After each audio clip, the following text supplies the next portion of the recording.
Growing a business is kind of tricky right now. Supply chains are squeezed, tariffs and trade policies are dynamic, and cash flow, it's tighter than ever. You need clarity to come out on top. Without it, you risk falling behind. If only you could hop in the DeLorean and see the future, right? Thankfully, there's NetSuite by Oracle. NetSuite has real-time forecasting to help you move ahead with confidence. This is your AI-powered business management suite and the #1 cloud ERP. Trusted by over 42,000 businesses, NetSuite brings accounting, financial management, inventory, and HR all under one roof. It's your single source of truth, giving you the data and control you need to move quickly. And with AI built in, you can automate the busy work and focus on strategy. NetSuite helps you see what's stuck, what it's costing you, and how to pivot fast. If I were running a business with a lot of moving parts, I'd use NetSuite for full control over everything. Tame the chaos with NetSuite. If your revenues are at least in 7 figures, download the free ebook, Navigating Global Trade, 3 Insights for Leaders at netsuite.com/SPI. That's netsuite.com/SPI. You spent months building towards launch day, but when the clock hits 0, your site crashes. Bots swarm, and loyal fans rage on Reddit. That's not good. Fanfare was built to stop that. Fanfare is the drop platform made for high-pressure moments, stampede-proof infrastructure, verified waitlists, and bot filters that actually work. Instead of refunds and rage, you get retention and revenue. And that sounds great to me. Your next launch shouldn't be a gamble. Get Fanfare's 5-step hype drop playbook and learn how to bulletproof your drop at fanfare.io/playbook. Again, that's fanfare.io/playbook. The most straightforward answer that I have for you is work backwards.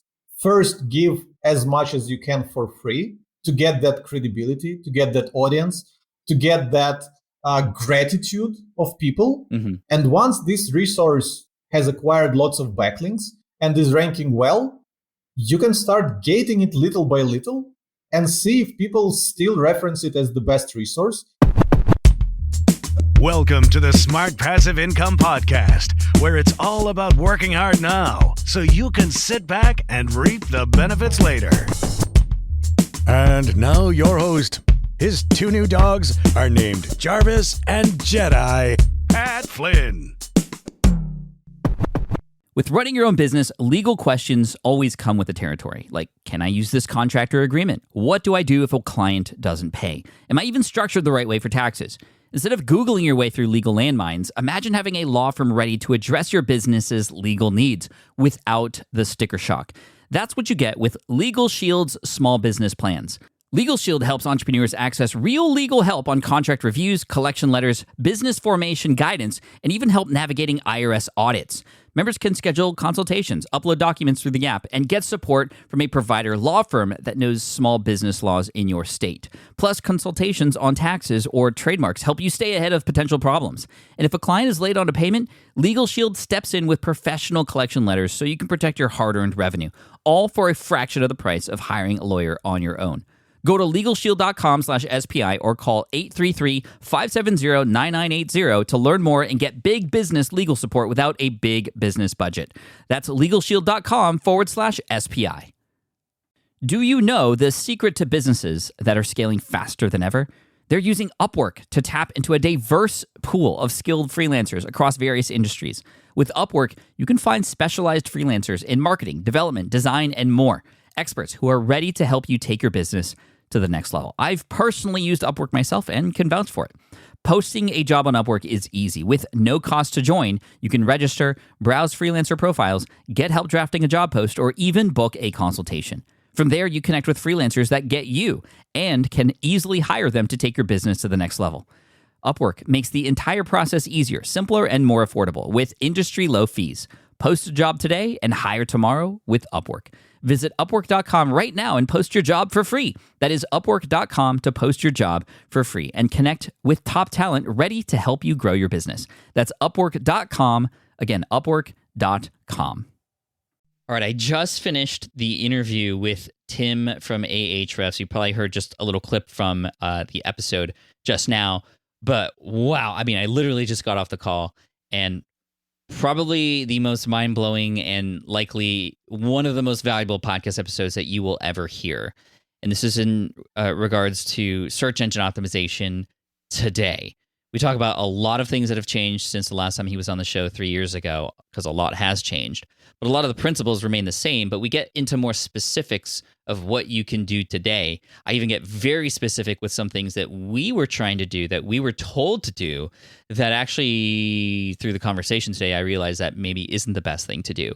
So a lot to uncover here. And again, just a huge shout out to Tim and the entire team at Ahrefs. If you don't know or have never heard of Ahrefs, it's a software. It's a tool that you can pop in your website into, and you might have Google's Search Console, right? Well, this is that times 100. Plus, it gives you a lot of things related to your rankings and how it changes over time. You can track certain keywords. You can do backlink checks, not just on your own, but on your competitors' websites. I mean, it is the dashboard for all things search engine optimization, which I know can be very scary, but this episode is about simplifying that and taking the right approach. And we talk about so many, I mean, this is just, you're going to love this so much. So again, ahrefs.com if you want to check this out. But first, listen to the episode so you can get jazzed and actually get excited about search engine optimization and the approach that you could have for your website so that you can rank and get more search engine traffic, which is the best because it's free and it's with a user intent behind it.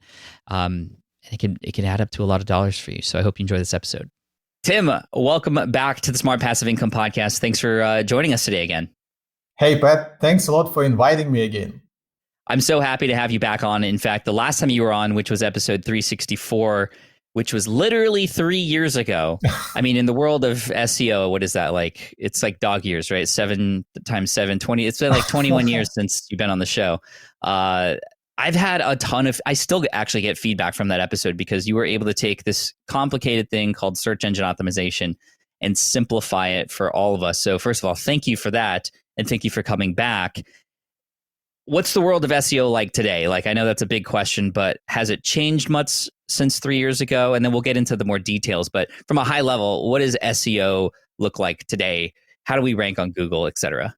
Yeah, I think from the top level, it's more of the same. All the fundamentals are still there. I still don't think that SEO is complicated. Well, at least SEO for an average website owner. We're not talking about people who have to do SEO for websites like Booking.com or Amazon.com. I think it's more of the same. And I think Google is still trying their best to find the best content from all over the web and to show people what deserves to rank at the top. So it's essentially, it's all about giving people the best information and being a credible source for this information. So if you were to boil down how to succeed in SEO to a simple advice, that would be like, be the best source of information, be the most credible source of information, and you'll be good. How does Google define what is best and what is credible? If we can write for that, then, or is it even just write anymore? Is it video? Is it podcasts? Like, I know those are all a part of it too, or is the written word still like king? So this is an amazing question, and it gets us right very deep into the topic. Yeah. First of all, I think Google is no longer a dominant force in search. Well, Google as in a search engine, not Google as a company, or should I say Alphabet, because I believe their parent company is called Alphabet. Because I'm sure like people can relate. If you need, for example, to look up some reviews of, Pokemon cards, you would rather go and look on YouTube because you can actually see people opening boxes, reviewing those cards, looking at them, discussing them.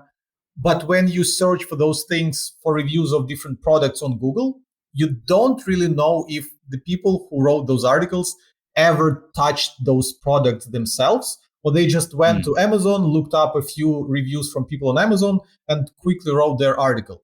So yeah, I believe search is more kind of fragmented now. People use different sites to search for different things. I think YouTube is very important for both for businesses and for people who do this as a hobby, for people who are bloggers.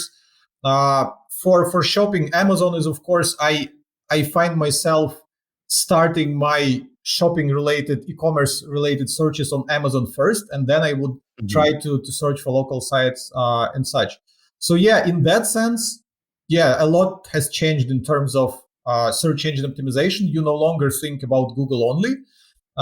And there were quite a few, we were seeing a big trend that Google wants to keep people on their page, on the page of the search results, and they try to give more and more information on the search results as opposed to sending people to click on those search results and visit those websites. So they try to kind of aggregate some information and show it right in the search results.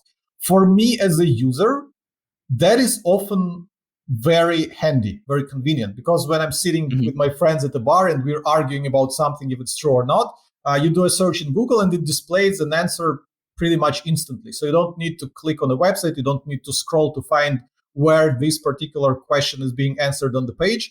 They show it to you right in the search results. But for website owners, that's not a good thing, definitely, because you're not getting those clicks and it's harder for you to monetize your website, which means it's harder for you to justify spending all that time and effort into creating unique original content, into taking this stuff that you have in your head as a professional onto a page, because like, what do you get out of it if Google will just scrape it and display it in your search results without giving you any value? So these are the main trends that I'm seeing in the past 3 years.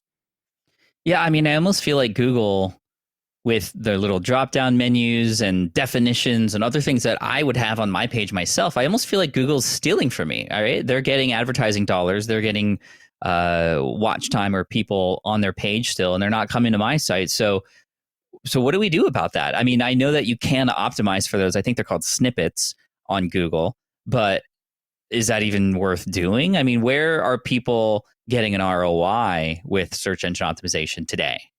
So yeah, there's actually not much we could do about this other than growing our brands, investing into growing our brand, so that people, like I said, I'm going to Amazon if I need shopping. You should become an authority in a given field where people would want to know what you have to say about a certain topic, or if they want to learn something, they would learn it. They would want to learn it from you specifically because they know that you are a credible source of information. Other than that, yeah, Google is just stealing traffic from everyone. I'll tell you a quick story about our own website, about Ahrefs. So we have invested into content marketing and SEO quite a bit. We eat our own dog food, and we were generating lots and lots of search traffic to our website. And last year, we noticed that our traffic has dropped quite sharply.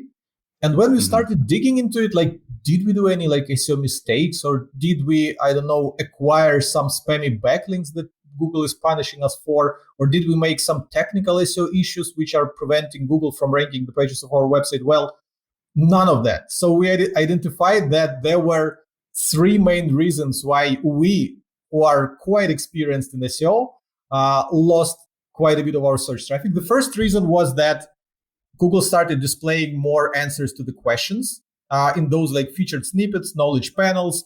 People also ask boxes and all that, which effectively pushes down the organic search results. So even like you may still rank number one or number two, but if there's a people also ask box or like a knowledge panel above you, it pushes you down and people are less likely to click. They're more likely to stay on the search results and get their answer there. This was the first reason. We just we track this, how many of those different, we call them SERP features, are being displayed for the keywords that we rank for. And we just saw that the amount of SERP features that Google started displaying for those keywords that we want to rank for is just going up, which means our traffic is going down. Second reason is that some of our competitors got more aggressive with advertising for the keywords where we rank nicely. And Google is displaying as many as 4 advertisements before the organic search results. So 4 advertisements pushes you quite far below the fold. And if we're talking about mobile phones, where you cannot like stretch your advertisement horizontally, you have to do it vertically.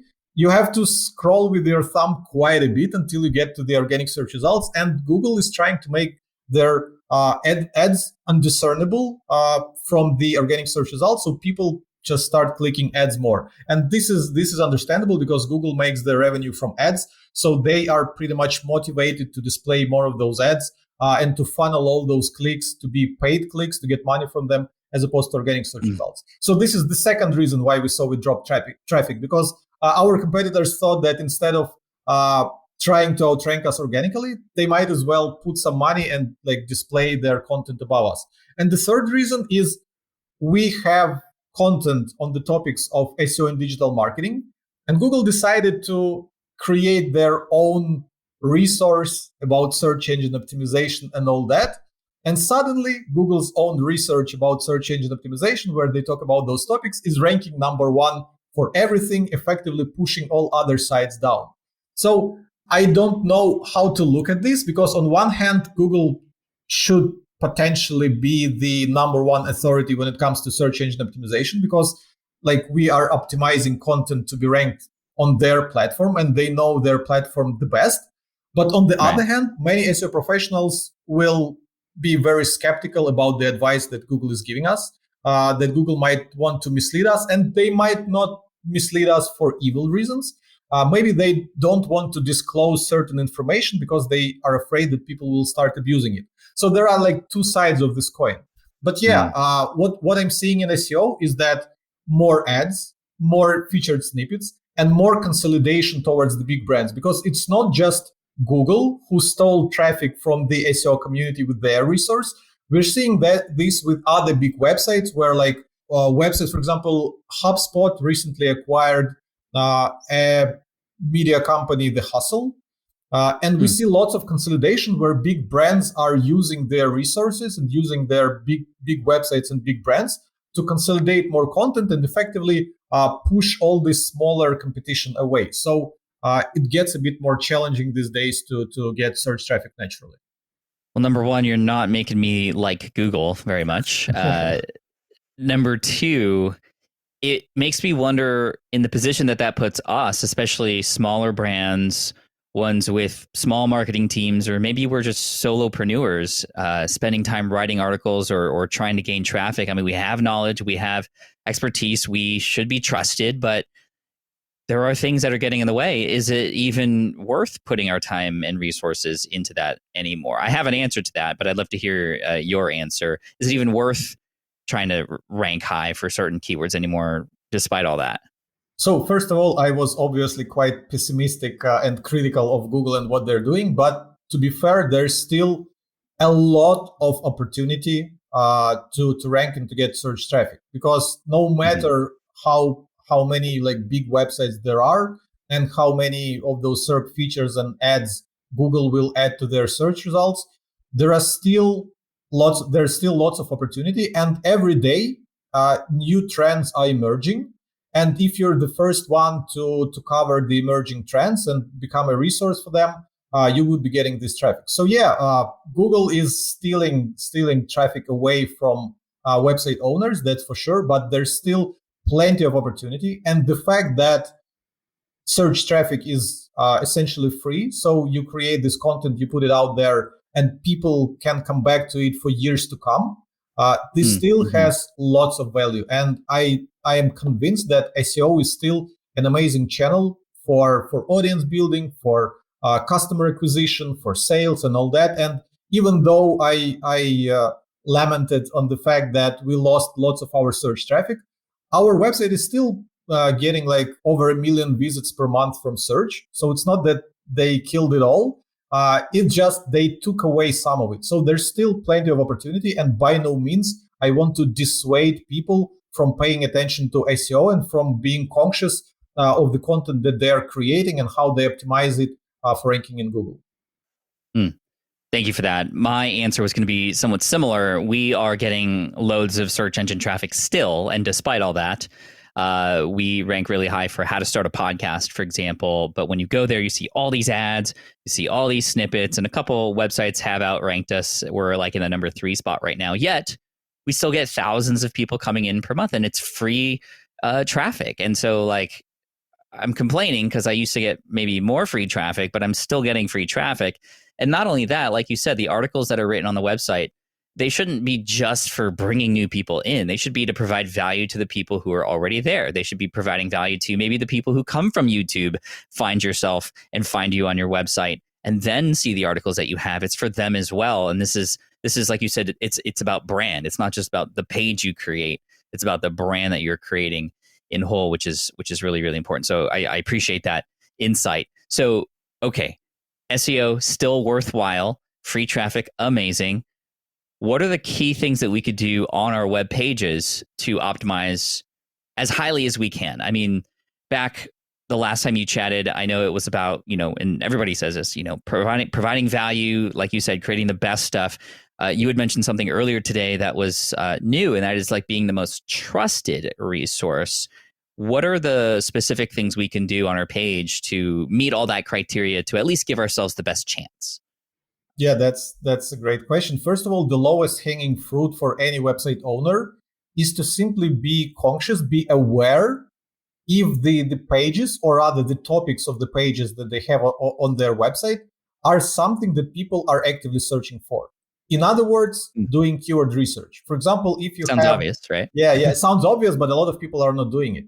For example, right. if you have, I don't know, a pool cleaning company, and you have a bunch of different services that you do in terms of pool cleaning, I don't know, fixing the pumps and blah, blah, blah. I'm not really familiar with pool cleaning to be very specific with this.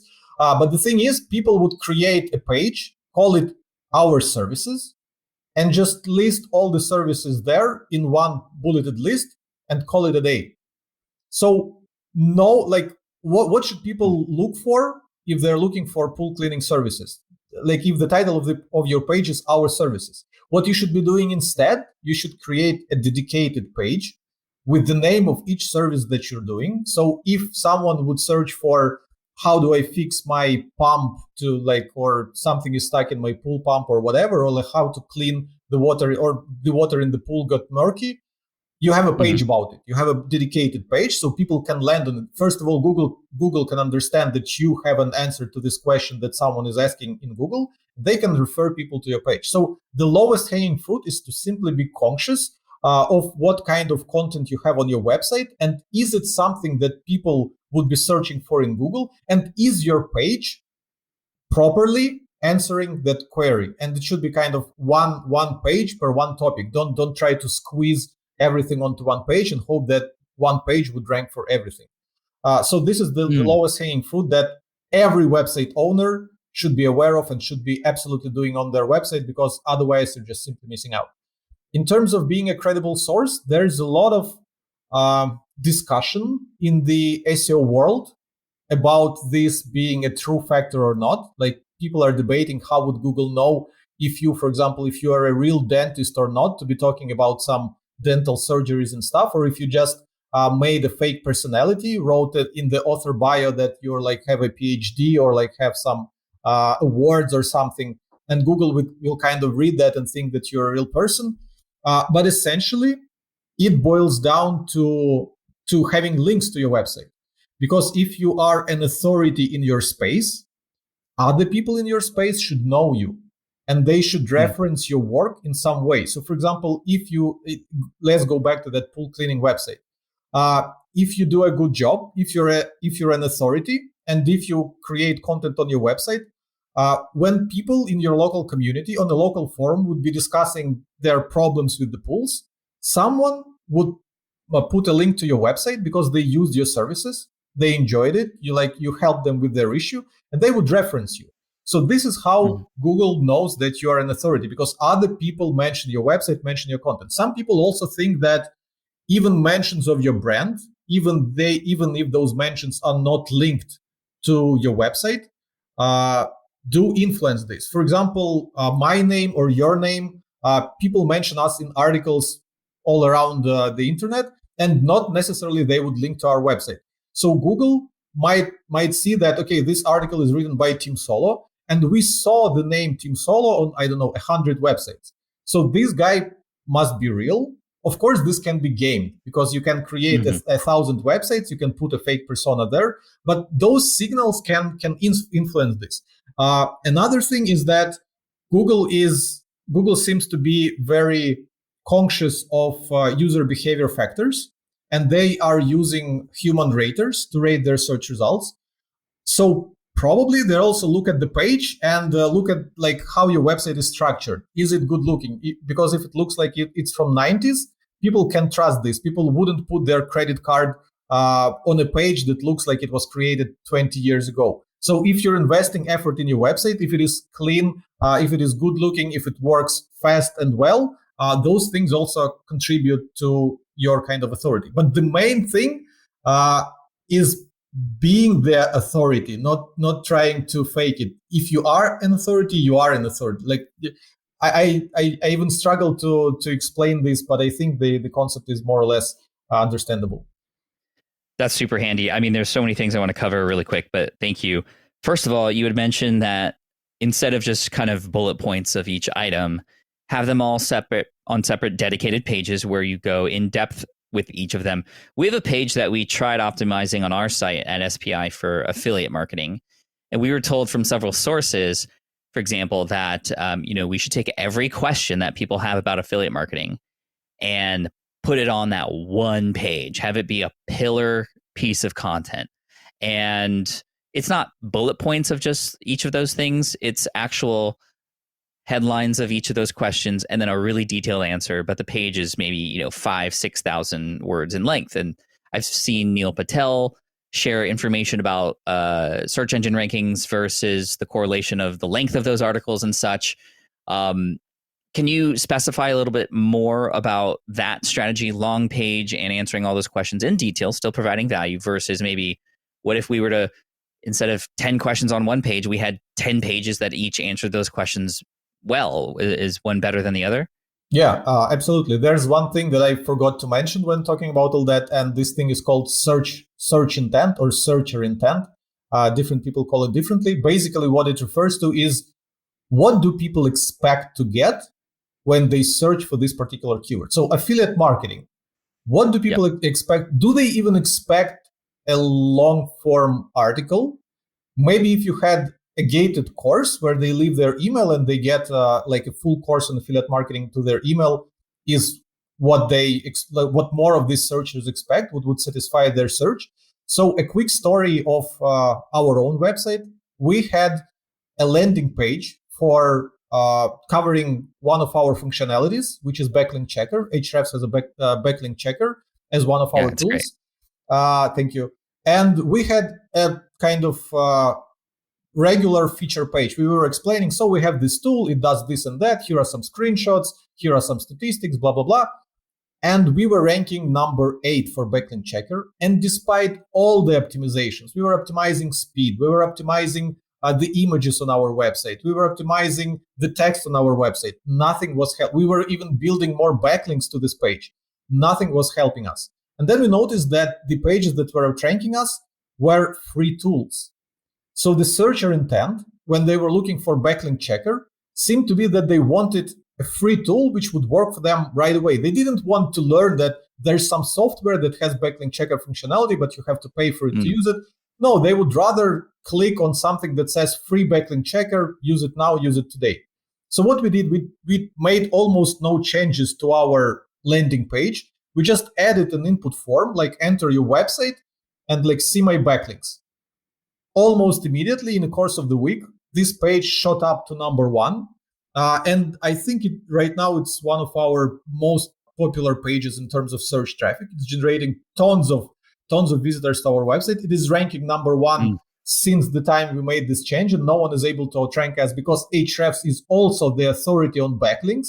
But even though we were authority on backlinks, without nailing the search intent, without giving people what they want, we couldn't rank. So this is the first thing. It's not necessarily a question of should I make my page longer? Should I make my page shorter? Should I answer all those questions on the same page? Or should I create some kind of hub where people would land on kind of an introductory page? Like this is an introductory course to affiliate marketing. Click on chapter 1 and then you send them to subsequent pages. Or if this is like a video course that is gated, where they have to leave their email and get it. Or if this is a course where like all the videos are already published on the same page. You have to like the only way to know is to experiment with it, to publish a page and see if people like it, if people enjoy it. And another important thing is, of course, getting backlinks, because someone is already ranking for affiliate marketing.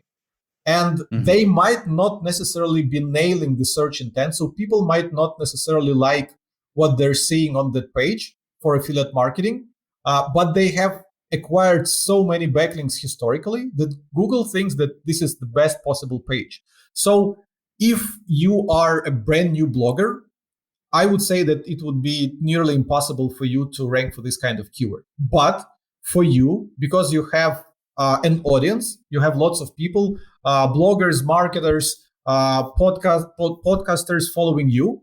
And if you create a really amazing resource and you promote it within your audience, people will start referencing it and people will start referencing your page. And you need to answer the question, why? Why is your resource better than what's already there? Why did you bother to create it other than to rank and get search traffic for it? What kind of additional value your research adds to the world? Like, be honest with you. Can you create something better than the top 3 search results? Can you like give people better tips? Can you teach them something they cannot see from those top pages? And if you can provide something on top of it, and then you have an audience that would help amplify this, that would link to it, that would talk about it, that would retweet it, Google will notice it. Because what we've also seen is that when you publish something and it gains traction on social media, in email newsletters, and picks up some links from like roundups and such, Google sees that activity and they put your page on the top of the search results to test it. Like, okay, we're seeing that this page is getting lots of traction on social media and blah, blah, blah. Let's try to put it for the relevant keyword at the top of the search results and see how searches will react. And if they put it there and people will react positively, people will stay on the page, people won't refine their searches and click something else, your page might stay there. And then what we call a vicious cycle of SEO will kick in, because the top ranking pages tend to acquire backlinks because they always get traffic. So if you rank number 1, a certain amount of people is visiting your page every day, every week, every month. And a fraction of those people, some of those people will then link to you because this is the best resource that they discovered on the topic. So naturally, when they need to talk about affiliate marketing, they would reference a resource that was ranking number 1 on Google, which they found a week ago. But if you manage to put your page out there even for a while and people start using it, start liking it, and they will link back to it, your page will secure its position in the search results. And then gradually you can get to the top. So this is how it works. But yeah, the most important thing is still to answer why and how your resource contributes some additional value to the world on top of what's already there. Dude, you are a gold mine. I'm just saying. Wow. Okay. Follow-up question that I think might be on people's minds. It's on my mind. I looked up backlink checker. Ahrefs is number 1. Well done. Like you said, fantastic. By the way, everybody go check out Ahrefs because it's amazing. And if you want to see what keywords you need to be ranking for we use the rank tracker to see how we're performing. And I actually go in there every day to see if we've moved up, we've moved down, what competitors have come in, etc. Go check it out, Ahrefs. Anyway, backlink checker, it's free backlink checker by Ahrefs. If I provide a really great resource that people can use and they talk about, it gets me to rank number 1, it's likely going to be a lot of free value that I'm sharing. How do I know where to draw the line between what do I give away for free, yet I still want customers coming in, I still want students coming to my courses, you still want people to sign up for Ahrefs. How do you not give away everything so that when it comes time to, make a sale, you've already given everything away? This is an amazing question. And the most straightforward answer that I have for you is work backwards. First, give as much as you can for free to get that credibility, to get that audience, to get that gratitude of people. Mm-hmm. And once this resource has acquired lots of backlinks and is ranking well, you can start gating it little by little and see if people still reference it as the best resource. So that's the first answer. Another answer is that what happens to me, for example, I created a course that is called Blogging for Business. It used to sell for like $800, but now we also have it for free. We opened it back in the day when COVID hit and all people were staying at home, and the companies were supporting people by opening their educational resources for free. So I created this course some 4 years ago or something like that. And 4 years later, I understand that I have so much more to say about blogging and content marketing 4 years later. compared to what I shared in this course. That course is still good. It still has lots of good ideas. I still see people on Twitter and people in communities referencing this course whenever someone is asking for content marketing advice. But I understand that I can easily create a follow-up course on the same topic and sell it because there's so much additional value. So what I'm saying is that once you put out lots of value for free, a year later on the same topic, regardless of what kind of value you added, you'll have more unique ideas. You'll have more interesting insights that you can add that can be gated. So this resource would work as a lead magnet for you and as something that works towards your brand, towards your audience. And then you provide additional value on top of that. So I don't think there's a big issue with giving away too much for free. I would agree with that. And even when I give away everything for free, because you know me and what we do at SPI, we often give away so much. People still look for ways to pay us back. Yeah. Even though we give away everything for free, they say, hey, do you have an affiliate link for this? Or I'll make sure to click on your affiliate links. Or if you do any one-on-one coaching, let me know because I love all the value you've already provided. So there's always going to be new ways to generate income, especially if you've, like I always talk about, serve first. And so I appreciate that that anchor there. You had mentioned human reviews at Google. Do they literally have people? I mean, there's billions of websites. Are there people that actually go out there from Google? I'm just imagining a person at Google all day just clicking like, oh yeah, that website's good. Yes, yes. Are they like, what are they doing? Do you have any insight on how that works? And yeah, I think as far as I know, that is not even a secret. So I believe once in a while, Google update something they call human rater guidelines or something. So I think if you Google for something like Google human rater guidelines, you'll find an actual document that they're sending to people whose job is to open search results and rate the search results by a number of criteria that is outlined in this document. And some people in the SEO space, that is a pretty long document. I think it's 90 pages or something. And some people in the SEO space, whenever Google updates this document, they would go read the whole thing from start to finish, and they would publish takeaways, which kind of give us hints in terms of where Google is going or how they want to kind of gauge the quality and credibility of different websites. To give you an update on the number of pages, Tim, there are 172 pages. Oh my God. Of this thing now, copyright 2021, October 19. I definitely do not want to go through all of this, but I can see that there are indeed humans that go through this and use certain guidelines. They're highly trained, apparently. So that's really interesting. I think without reading those 172 pages, the main takeaway that we can distill from this is that Google is trying to optimize for humans. This is the most important thing. So Google is trying to use Google human raters to understand if humans like what they're seeing. And they give people, of course, they give them some input, like if the website, because people are not necessarily aware if they're looking at a good website or bad website. But I believe they ask them questions like, is this the kind of website you would feel comfortable giving your credit card information to?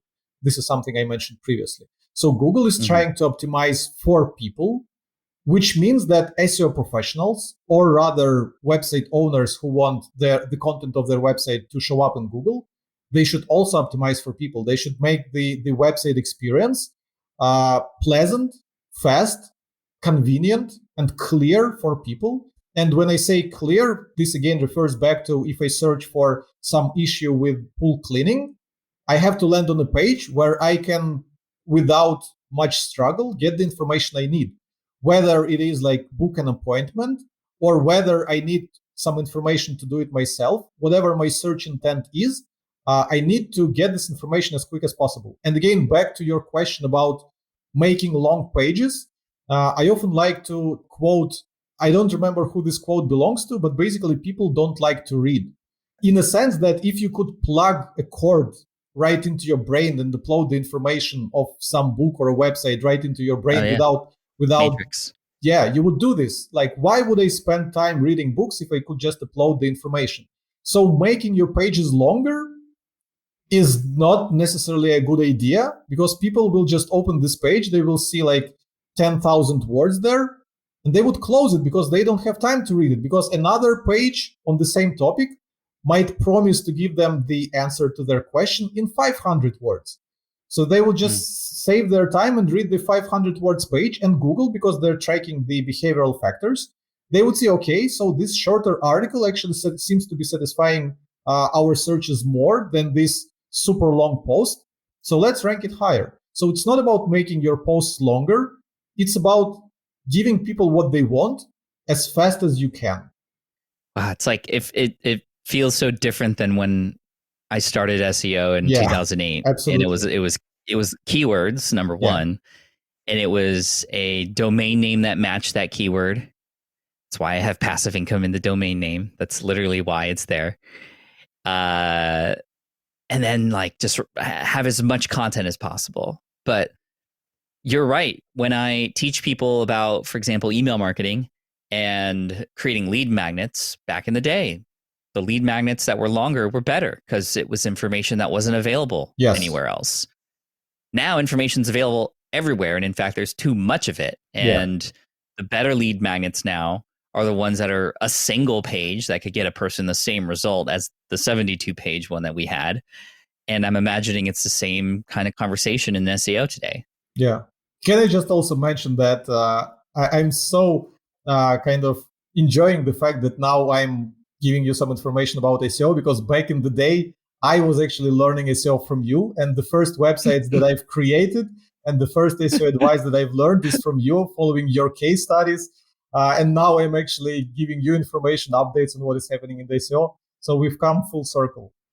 We have come full circle, although I have to apologize because those ways don't work anymore. And you know, I mean, those were the niche site dual days, right? Where there were private link networks and certain things that you could do that were, you know, that worked and gamed the system a little bit, but you know, wasn't optimized for human. SEO is different right now. And that's why this conversation is really important. So, you know, the other thing that's really important is that you have tools that you can help people with, and Ahrefs is a beautiful tool, and we use it all the time. And it also helps us discover some insight on certain pages on our website that we know are important that are maybe performing slow. And like you said earlier, like make your pages fast. Okay, now we have a list of pages that we can optimize, and we use it to guide our SEO. And so I want to thank you for what you all do at Ahrefs, and Igor, who we've been working with as well.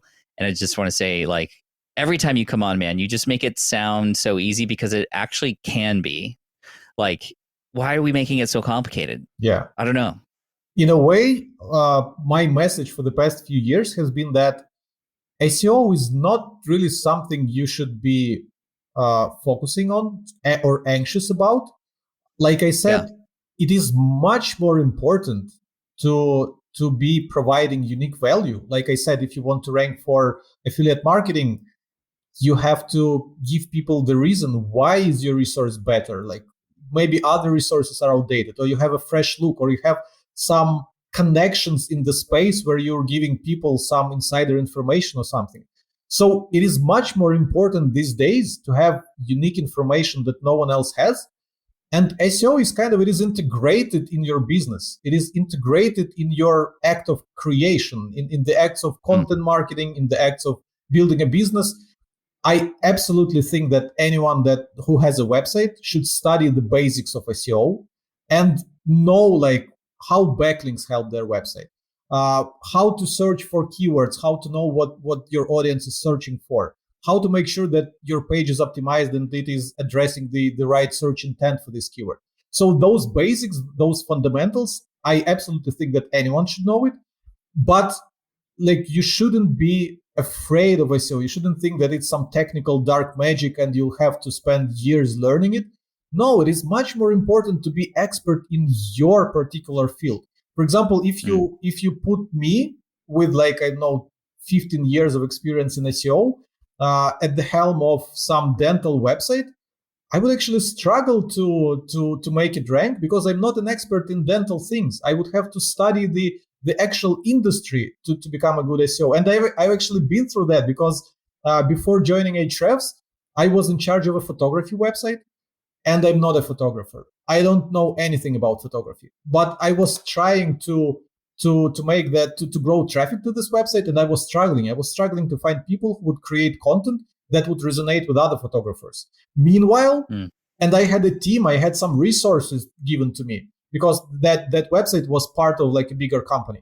Meanwhile, I saw individual bloggers, just photographers sitting like in their homes without any resources apart from their brain, creating amazing articles and getting so much traction in the industry and getting natural backlinks and getting lots of traffic and like selling their courses and stuff.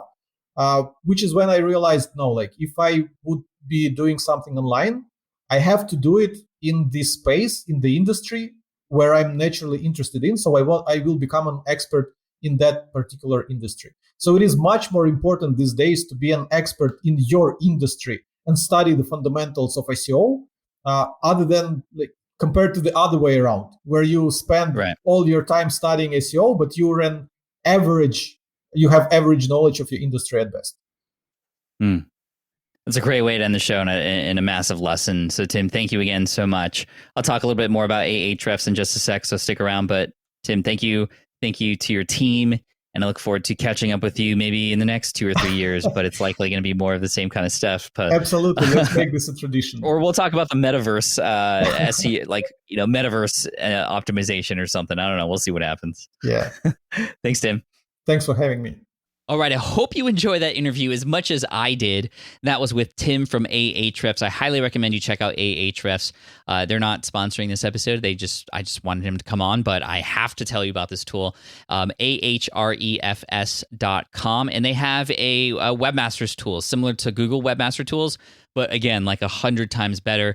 And immediately it's going to allow you to have an audit for your website. So whether it's new or old, pop your website in there. Actually, the Webmaster Tools part is free.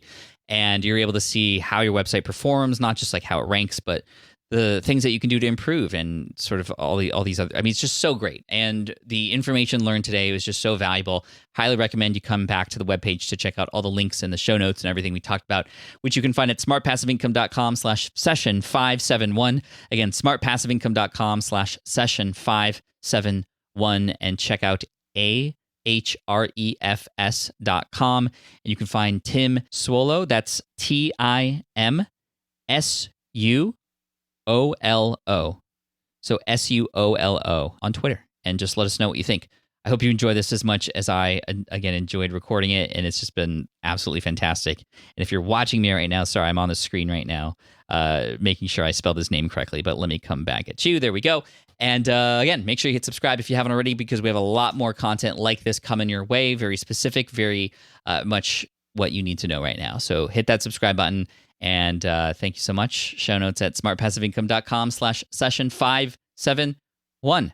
And if you haven't yet done so, check out spipro.com. Apply, because we let people in quarterly. We'd love to see you in there. spipro.com. Cheers, peace out, and as always, Team Flynn for the win. Thanks for listening to the Smart Passive Income podcast at smartpassiveincome.com. I'm your host, Pat Flynn. Our senior producer is Sarah Jane Hess. Our series producer is David Grabowski. And our executive producer is Matt Gartland. Sound and video editing by Sean West Media. The Smart Passive Income podcast is a production of SPI Media. We'll catch you in the next session. I get it. You want to grow your business, but selling at scale feels overwhelming. You're drowning in complicated funnels, creating different lead magnets, or constantly posting on social media. And that gets exhausting fast, especially when you're trying to sell to hundreds or thousands of people. But what if you could sell at scale with a simple, powerful quiz? A score app quiz or assessment asks your audience key questions and gives them instant personalized results based on their answers. Your audience gets to know where they are now and shows them the steps they need to hit their goals. You can set up a quiz in minutes using Score App's templates and have a powerful lead magnet that'll do the selling for you. The best part is your audience actually wants to take this quiz, and you build huge amounts of trust before you even make a single offer. No hard sales, no chasing leads, just value at scale. Get 50% off the first 3 months using the discount code SPI. Just head to scoreapp.com/SPI. Again, that's scoreapp.com/SPI. Hey, Hey, fellow podcaster, does this sound like something you've experienced? You record your podcast episode on one platform, download the files, edit in another app, then fire up a different tool just to create these social clips. Well, it can be clunky, time-consuming, and frankly overwhelming, especially for creators trying to grow. And that's why I'm excited to tell you about Riverside. Riverside is the all-in-one platform. Record, edit, and repurpose your podcast content all in one place. You just log in, record with your guests no matter where you are in the world, and just like that, studio-quality audio and high-resolution video. We use Riverside here at SPI as well now. With built-in AI, I can automatically clean up my audio, saving myself so much editing time, and it can even auto-generate clips to make promoting the show a breeze. And with Magic Clips, I can grab the best moments and repurpose them as short-form video, perfect for YouTube Shorts, TikTok, or Instagram, without re-recording a thing. So if you're tired of juggling tools and want a faster, simpler way to create and scale your content, it's time to try Riverside, built by creators for creators. Just go to smartpassiveincome.com/Riverside and use code SMART to get 1 month free on the Pro plan. That's smartpassiveincome.com/Riverside, promo code SMART.